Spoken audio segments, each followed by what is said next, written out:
Nagsorry ang PNP General Hospital matapos makwestiyon ang pagbisita ni na Vice President Sara Duterte at Senator Robin Padilla sa kaalyado na si Senator Rodante Marcoleta.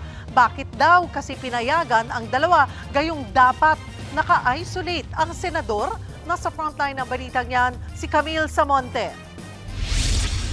I'm just saying about the lapses that we forgot to say na kailangan nakamask sila because of the condition of the senator.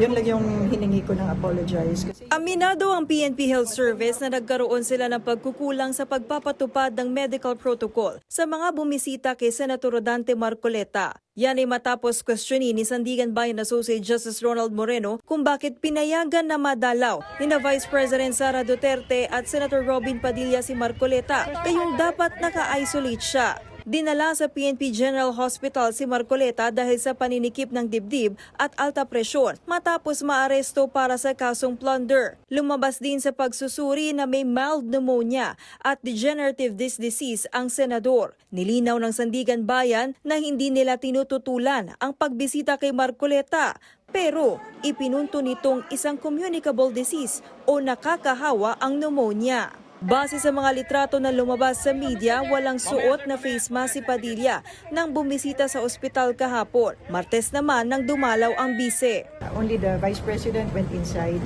Limited talaga ang pwedeng pumasok sa loob. But is she wearing a face mask? During that time, I believe wala.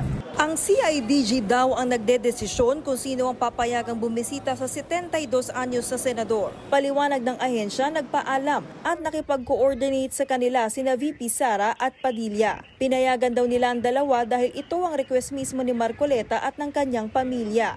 Ang daming gustong pumasok, but dalawa lang yung napayagan. Yes, sir. Okay? Ang daming gustong pumunta, friends, other relatives, yung mga supporters niya. But again, on the part of CIDG, we see to it that may restriction dun sa visitation niya at limited time lang.